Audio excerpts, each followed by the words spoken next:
सीधा टॉपिक पर आते हैं। अगर आपको मीइंग के बारे में पता है और आप मीइंग कर रहे हो तो ये एक मिस्टेक जो आप अगर आप करोगे मीइंग के अंदर तो आप बहुत ज़्यादा अपने फेस को एसिमेट्रिकल बना दोगे और अगली बना दोगे। और जो एसिमेट्री है वो सिर्फ़ और सिर्फ सर्जरी से सही हो सकती है।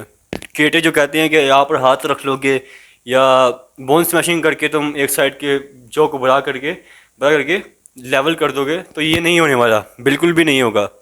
सर्जरी तुम्हें करानी पड़ेगी अगर तुम्हें अपनी एसिमेट्री को ठीक करना है तो अगर तुमने ये मिस्टेक कर ली तो तुम्हारा फेस बहुत ज़्यादा एसिमेट्रिकल बन जाएगा। जो क्या है हार्ड मीविंग करना।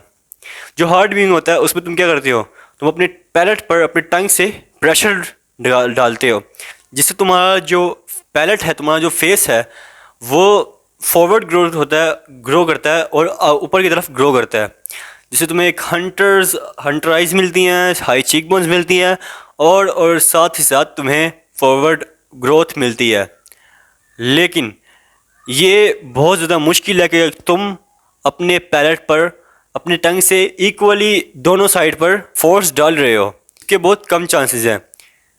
मोस्ट प्रोबेबली ये होगा कि तुम्हारे जो फेस है एक जगह से ज़्यादा फॉरवर्ड ग्रोथ होगा, अच्छे तरह ग्रोथ होगा, और दूसरी जगह तुम्हारा अच्छे से ग्रोथ नहीं होगा, जिससे एसिमेट्री क्रिएट होगी।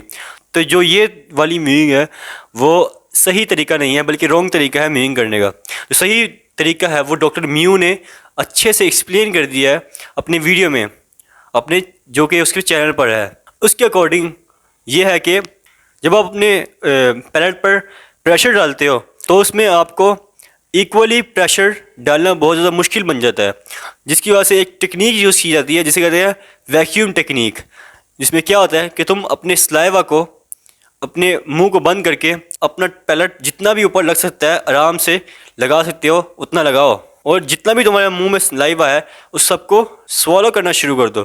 जिससे क्या होगा कि तुम्हारे फेस में 5 से 6 सेकंड में तुम्हारे फेस में एक ऐसा वैक्यूम बनेगा जिससे तुम ऑटोमेटिकली तुम्हारे टंग जो है वो रूफ के पैलेट पर फॉरवर्ड और अपर इक्वली दोनों साइडों पर फोर्स डालेगी, जो कि इक्वल होगी, जिससे कि तुम्हारे एक फॉरवर्ड ग्रोथ मिलेगी, तुम्हें हंटर आइज मिलेंगी, तुम्हें हाई चीक बोन्स मिल सकती हैं, और भी बहुत सारी चीज़ें तुम्हें डेवलप होगी और तुम्हारी फेशियल हार्मनी बहुत ज़्यादा इंप्रूव होगी। तो अब तुम पूछोगे तुम्हें बात करनी होगी तो तुम क्या करोगे, या तुम खाना खाने लगोगे, तुम क्या करोगे?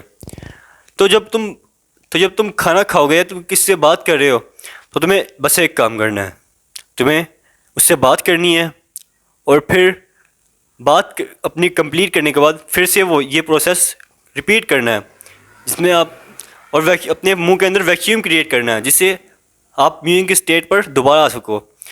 तो इसमें सिर्फ आपको 5 से 6 सेकंड लगेंगे। शुरू में आपको टाइम लग सकता है, लेकिन टाइम टू टाइम आपको इसकी आदत हो जाएगी, जिससे तुम्हें 5 से 6 सेकंड में तुम वैक्यूम बनाना सीख जाओगे, और या शायद 2 सेकंड में भी सीख सकते हो। तो ये डिपेंड करता है कि तुम कितना टाइम देते हो इसे। और अगर तुम्हें पता लगाना है कि तुम मीविंग कर रहे हो कि नहीं सही तरह, तो तुम्हें बस एक टेस्ट करना है। जब तुम मीविंग कर रहे होगे तुम्हारा जो पैलेट है वो ऊपर की तरफ लगेगा, सॉरी पैलेट नहीं, ये तुम्हारा जो ये वाला है हायोइड बोन, वो तुम्हारा ऊपर की तरफ जाएगा, ना कि नीचे की तरफ। जब माउथ ब्रीथर होते हैं तुमने नोटिस किया होगा कि उनका ये जो है हायोइड बोन वो नीचे की तरफ होता है, ना कि ऊपर की तरफ। और जो नोज ब्रीथ करते हैं और मीविंग करते हैं उनका हायोइड बोन ऊपर होता है। तो मैं आपको करके दिखाता हूँ एक दफ़ा। तो ये मैं मीविंग नहीं कर रहा, ये मैं मीविंग नहीं कर रहा, और मैं मीविंग करता हूँ।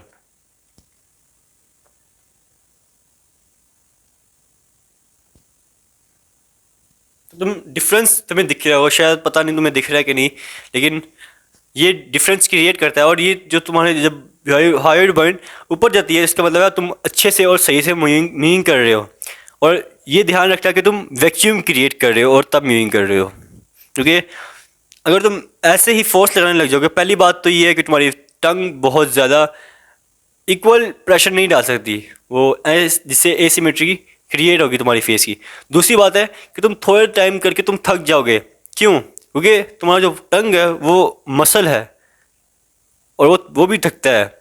लेकिन जब तुम वैक्यूम बनाते हो तो तुम्हारा मसल नहीं थकता, क्योंकि वो फोर्स नहीं लगा रहा, बल्कि वो अपने वैक्यूम का यूज़ करके फोर्स को जनरेट कर रहा है।